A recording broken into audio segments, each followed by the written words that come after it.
Collector કચેરી ખાતે વડોદરા જિલ્લામાં પૂરને લઈને પૂરની રાહતની કામગીરી માટે જે કોઈ અધિકારીઓની નિમણૂક કરવામાં આવી છે એ તમામ અધિકારીઓ સાથે સાથે વડોદરાના ચૂંટાયેલા સૌ પ્રતિનિધિઓ આ બધા જ લોકો જોડે ખાસ કરીને સ્વચ્છતા, સ્વાસ્થ્ય, કેસ્ટોલ્સ અને ઘર વખરી માટે જે સહાય આપવાની છે તેની રિવ્યૂ બેઠક આજે એક રાખવામાં આવી. પહેલા ફેઝની અંદર રિવ્યૂ બેઠકની અંદર ઘર વખરી અને કેસ્ટોલ્સ માટેની જે બેઠક હતી તેમાં ખાસ કરીને વડોદરા મ્યુનિસિપલ કોર્પોરેશન વિસ્તારમાં આવતા 64,360 પરિવારોને કેસ્ટોલ્સ આપવામાં આવ્યા છે. વડોદરા ગ્રામ્યમાં 20,610 પરિવાર સુધી કેસ્ટોલ્સ આપવામાં આવ્યા છે, જે આજે સવારે 8 વાગ્યા સુધીનો આંકડો છે. કુલ મળીને વડોદરા જિલ્લાની અંદર 84,970 પરિવારોને કેસ્ટોલ્સ આપી લેવામાં આવ્યા છે.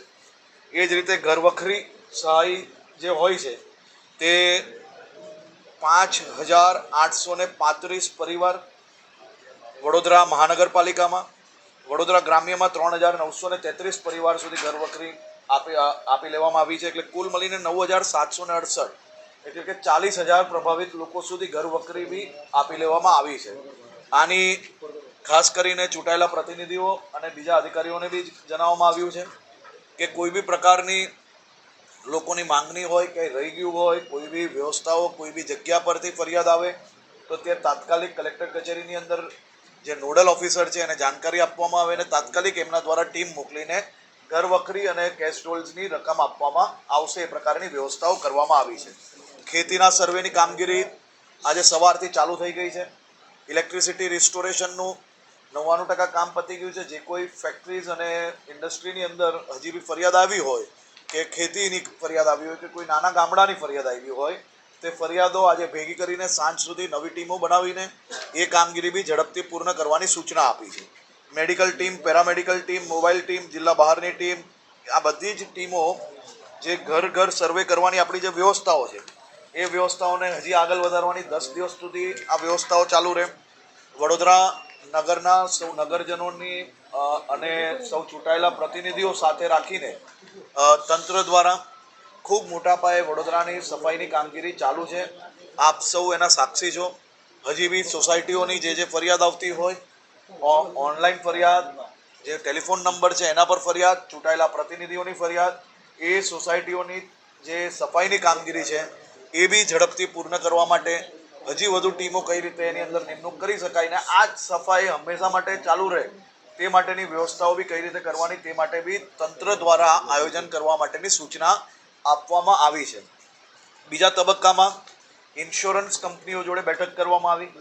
જે ઇન્સ્યોરન્સ કંપનીઓને ખાસ કરીને માત્ર કાગળિયા નિયમોના હિસાબે લોકોને ધક્કાઓ ના ખાવા પડે અને માનવતાનો ધર્મ અદા કરીને વધુમાં વધુ લોકોને કઈ રીતે મદદ કરી શકાય તે માટે ખાસ કરીને ગત જે અમારી બેઠક હતી તેમાં બી સૂચના આપવામાં આવેલી.